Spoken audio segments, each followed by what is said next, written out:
in a sentence, the problem with digital veganism in this respect, the problem with the internet view of the world, is that people come to regard weakness as strength. People think that defining yourself more narrowly and in connection to one of these political causes makes veganism stronger, and it doesn't. It makes it weaker. In technology, people talk about the difference between the early adopters of a technology and the mass market. Who happens to be the type of person to try something out when it's new and unreliable and expensive, as opposed to the potential for something to reach millions of people. The colorful cast of characters of eccentrics who quit their jobs and drop out of university to start a YouTube channel to show off, them riding a bicycle and wearing a bikini, they are early adopters. And the question is, where you live, who is the mass market? YouTube does not show me the grandmothers who are sitting at home who would write a check and donate to support the Green Party, or who would donate to support a vegan party, a vegan cause of some kind, if you had an organization doing advocacy for any particular issue under the heading of veganism. Who are those people, and how do you reach out to them, those grandmothers writing the checks? And that'll be different. It's different in Spain, it's different in Germany, it's different from one city to another in Canada. It's different in Montreal from Vancouver. Who are those people, and how do you reach them? I can tell you one thing for goddamn sure. You are going to alienate those people. You are not going to reach those people. You are not going to earn their trust or support by identifying yourself with Marxism, libertarianism, intersectional feminism, or any other radical political ideology that only provides vegans with the ego trip of being rebellious, of being revolutionary, of being anti-establishment. À-bas-le-ciel. À-bas-le-ciel. Hey guys, making my usual caveat here. If I look exhausted, it's because I am exhausted. I'm recording this at about 1 a.m. I'm having one of these nights, which is kind of wonderful and terrible at the same time. Because I don't have a regular job, I have to wake up 4 in the morning. If I decide I'm going to do 200 push-ups before I go to sleep, I can stay up as late as I need to get those 200 push-ups done. If I decide I'm going to get a certain amount of reading done before I go to sleep, I can stay up and get that reading done. So this is a luxury actually very few of us have in life. And I have very few luxuries in my life, but right now this is one of them. So there's a gap between digital veganism as it's represented here on the internet by people like myself and including myself, and the reality of who normal vegans are or average vegans are. And this matters because the potential for vegans to make a difference in the world in terms of getting organized socially or otherwise is going to rely on those normal vegans or average vegans wherever you happen to live. They're not going to be the same kind of people in Spain as they would be in Germany, or not the same in California as they are in Canada. And knowing and getting to grips with who becomes vegan, even in your particular city, that's going to be a necessary first step to figuring out what's possible, even at the level of organizing a tiny, local charity. I mean, if the vegans in your city all really care about saving the whales, even though you may not think veganism is all that linked to, preserving whale habitat or wild whale populations, I think that is the kind of thing you got to work with, where you got to recognize, okay, look, unlike the people on the internet, this is the reality of who vegans are where I'm at. This is what I can work with. This is who I can work with, and then go from there. The type of pragmatic, down-to-earth attitude I've just described is very much the opposite of what is currently ruling the internet. I can remember Vegan Gains openly saying, Vegan Gains is the name of a YouTube personality, openly saying that if you're vegan and you're not an athlete, you're not a bodybuilder, you're not lean and beautiful, then you should not let anyone know in public that you're vegan. And his thinking there was that vegans should keep up this illusion that veganism is a panacea for obesity, that it's an easy solution for being overweight, that if you're vegan, you're automatically going to be beautiful and vibrant and athletic. Now, Vegan Gains, he's a guy who's been to many bodybuilding conferences. I don't know if he's ever gone to an animal rights conference or any kind of political event like that. For a quick contrast, I got some email from a guy who is a tall, thin guy living in Europe. He's vegan, and he goes to vegan events of many different kinds in person, not just on the internet. And he told me, in responding to various themes raised in my videos, he said to me, look, he happens to be the type of tall, thin guy who really prefers overweight women. To be blunt, he prefers fat women. That's his preference. And he says there is no problem finding vegan women who are seriously overweight. At all of these events he goes to, in contrast to what's presented on the internet, the reality is fat vegans are really common. Now, that's a very interesting perspective because, of course, it's coming from somebody who's happy about it. But his point is this illusion that, vegans are by default or disproportionately very lean or very athletic or something. It doesn't square with reality on the ground. Now, that's a very simple example because it's physical. You can get into a lot of other more difficult examples. I've repeatedly called attention to the problem that, look, don't get into the assumption that all vegans are left-wing. If you believe veganism is for everyone, then you have to believe it's also for at least conservatives, moderates, liberals, what have you. And a lot of what I see going on the internet is instead vegans trying to attach veganism to an even smaller, even more radical or failed ideology. I'll give you, 2 examples of what I mean here. I have spoken directly with, 3 different vegans who were really interested in attaching veganism to intersectionality, as people say, which is really a shorthand for intersectional feminism. Now, in all 3 cases, the people I was talking to, I said, well, intersectional feminism is a really small movement. This is not a criticism of the substance or content, which is another question. But you have to appreciate, when you're talking about intersectional feminism, you're talking about something that almost exclusively exists inside universities for people who have a career in the academic study of feminism, academic study of women's issues in history. So if you compare intersectionalism to Marxism is something that the vast majority of people regard now as a failure, as a joke, as just a chapter of the world's history that's over, and as a political movement that has no future, as a political movement that has no significant following. Well, in relative scale, Marxism is enormous compared to intersectional feminism. Depending on where you live in the world, if you live somewhere like Greece today, Marxism may be very vibrant and powerful locally where you live. You might be able to make an argument that veganism can grow and be more influential by infiltrating your local Marxist party, of trying to get the Marxist party to formally recognize veganism as a goal or as an aspect of its platform. Now, where I live in Canada, that would be a joke. I mean, Marxism here is very marginal, and of course it's scorned because it is strongly associated with a history of mass murder. The connection between Marxism and violent communist regimes is very meaningful and important, and it shouldn't be denied or overlooked. However, I raise the example of Marxism just as a contrast. Why would you, as a vegan, think that the way to make this tiny and powerless movement more powerful, more influential, is to attach it to an even tinier, even more powerless, even less respected movement, such as intersectional feminism?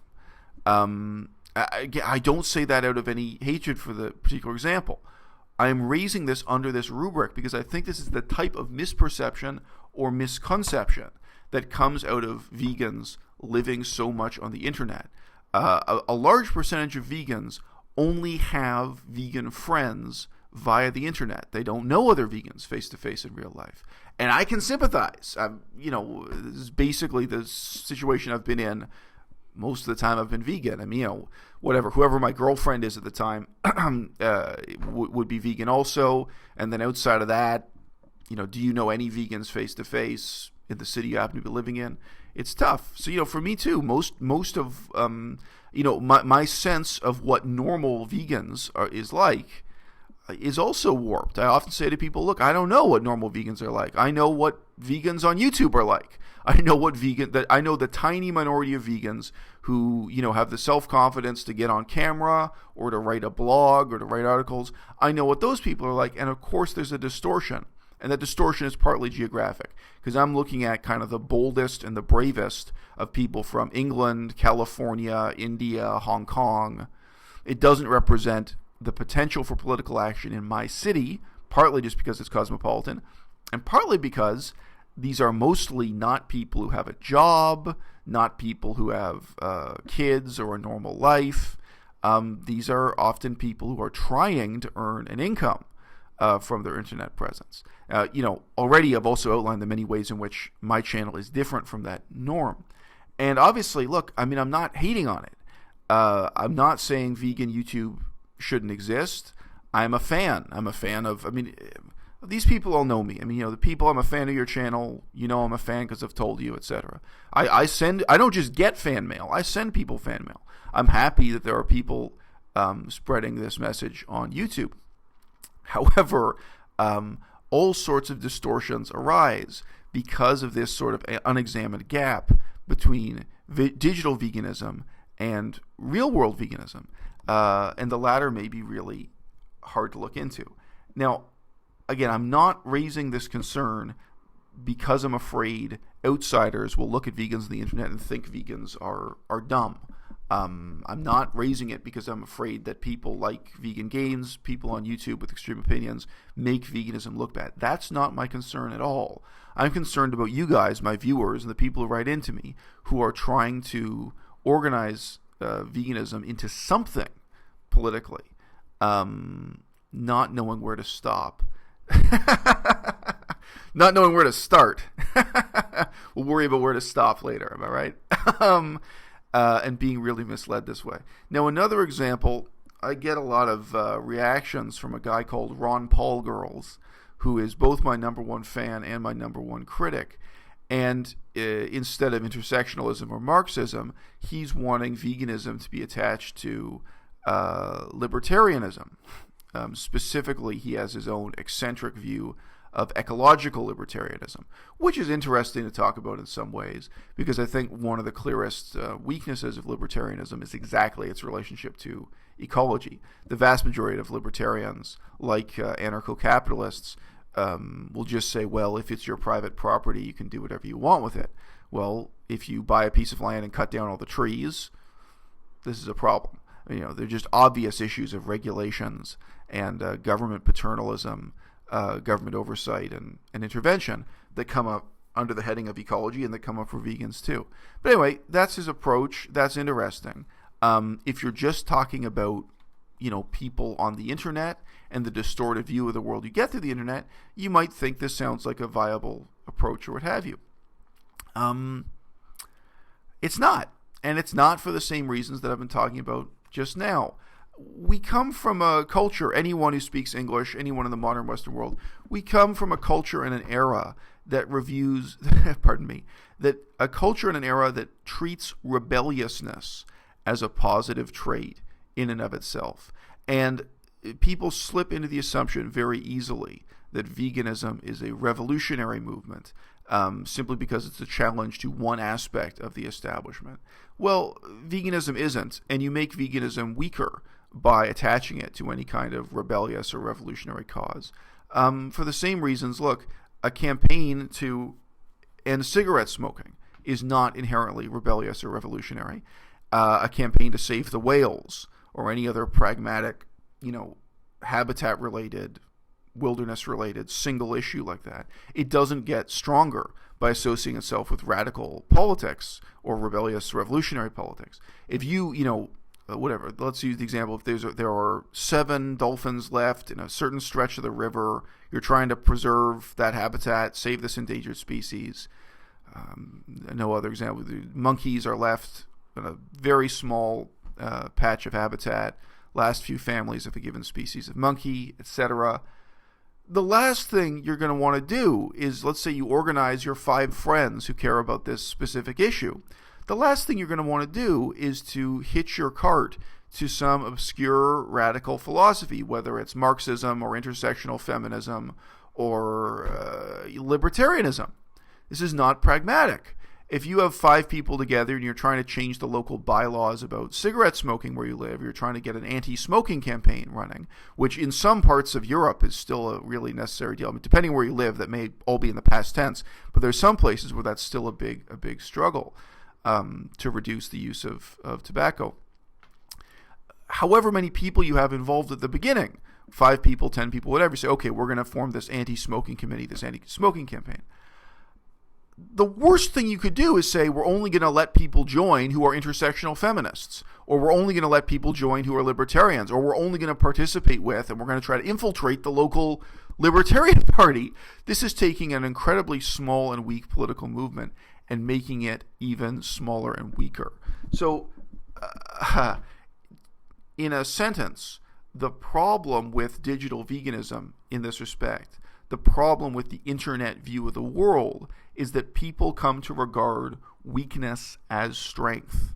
People think that defining yourself more narrowly and in connection to one of these political causes makes veganism stronger, and it doesn't. It makes it weaker. Now, why is that?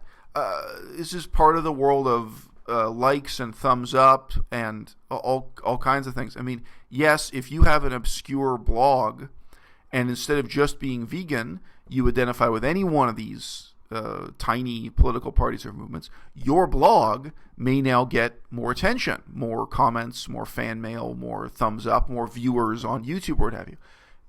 On that scale, this kind of factionalism is rewarded. You can get a niche market, a niche viewership that grows very easily.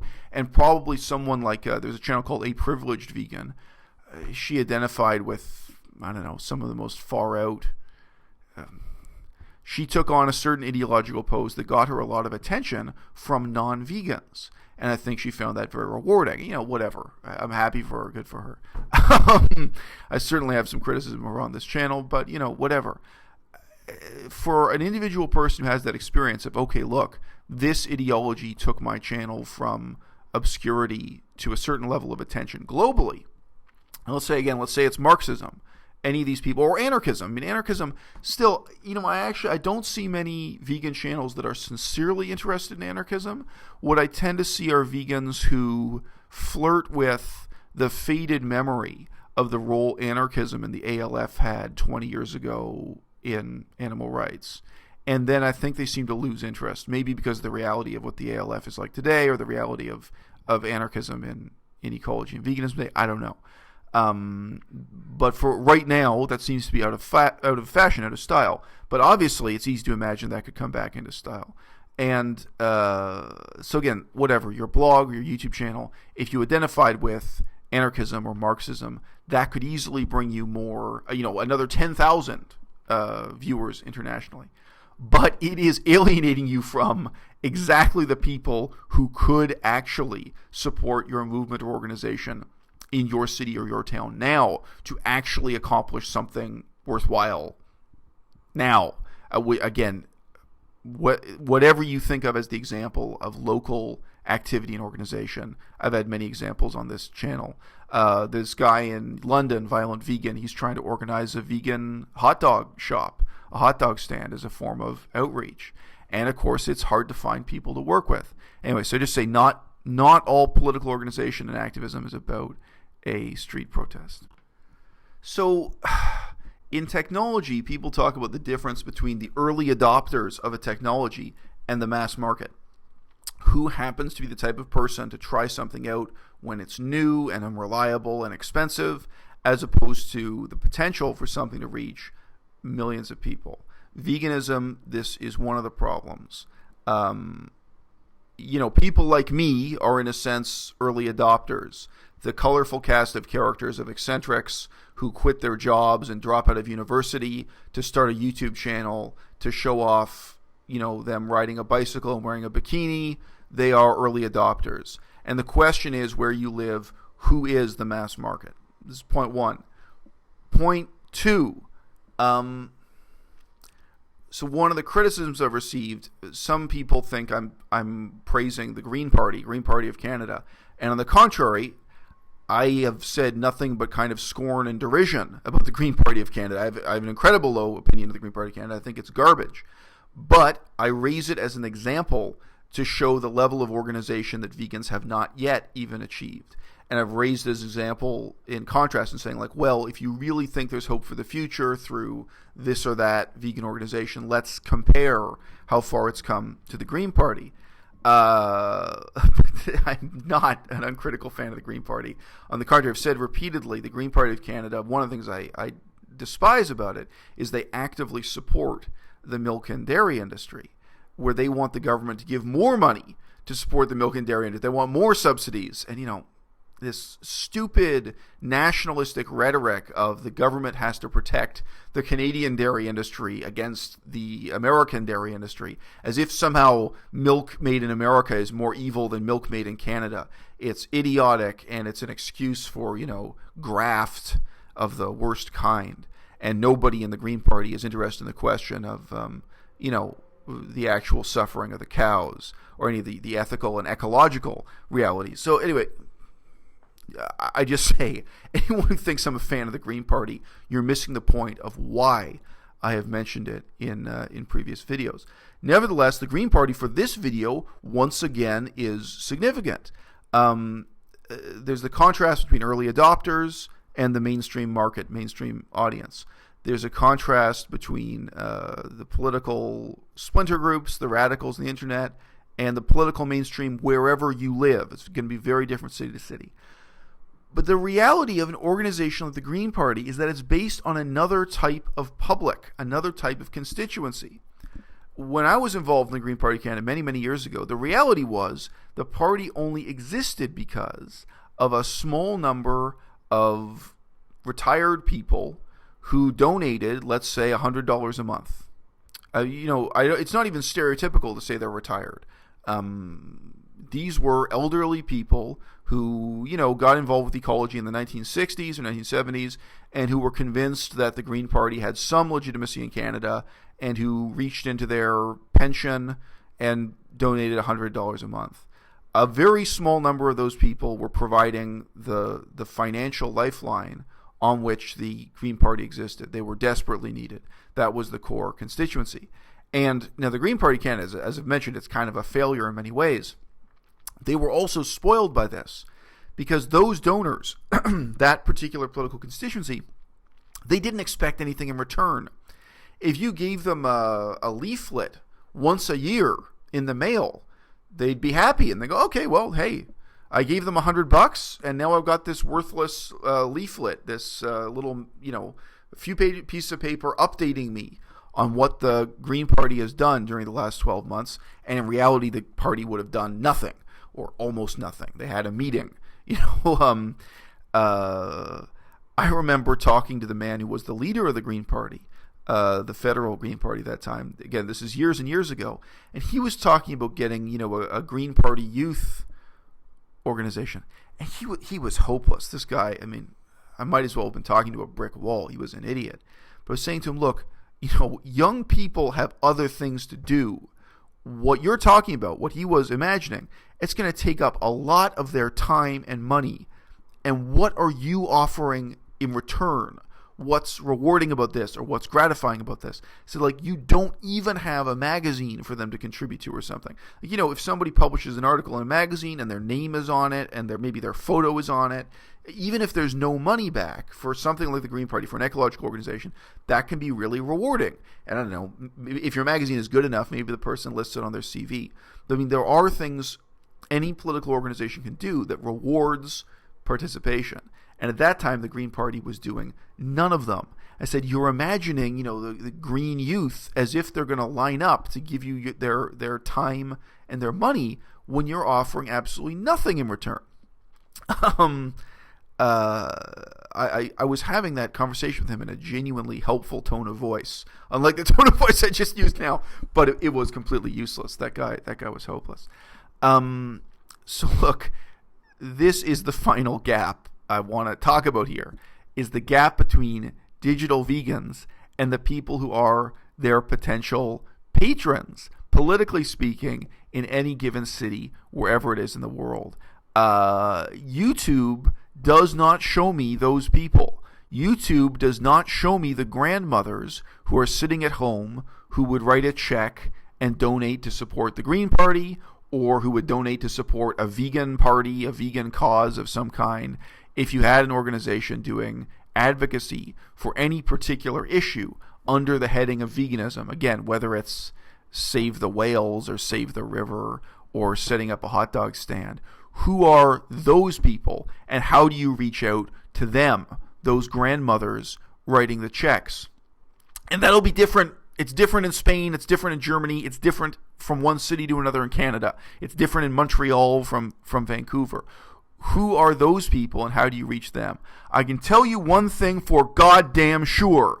You are going to alienate those people. You are not going to reach those people. You are not going to earn their trust or support by identifying yourself with Marxism, libertarianism, intersectional feminism, or any other radical political ideology that only provides vegans with the ego trip of being rebellious, of being revolutionary, of being anti-establishment. It's the ego trip that, putting on a black mask and calling yourself an anarchist. Well, what the fuck really changes? When you take off the mask and look in the mirror at the end of the day, you're the same person, and you've now destroyed your credibility with the only constituency who could actually care about you and sympathize with what you're trying to accomplish in the long term.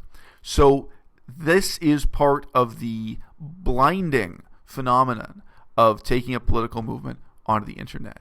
In the past, there were other problems. When political movements relied heavily on magazines, only a certain type of person would be getting articles into the magazine. It would normally just be people who lived in New York, or just people who lived in Toronto, in the centers, who were involved with, political publications, and you wouldn't hear anything from maybe the majority of people who lived in more remote areas. I don't mean remote, smaller cities, suburbs, what have you. There have always been distorting biases of this kind in political organization. The dissidents who were criticizing communism in Moscow in the 1980s, they were almost all moneyed intellectuals in Moscow, and you weren't hearing from the peasants of the surrounding area, because those are the people who had access to publications, have you. So these are fundamental patterns in political science, but the internet blinds us as never before as to who our audience is and what our potential is to make a positive difference by getting organized.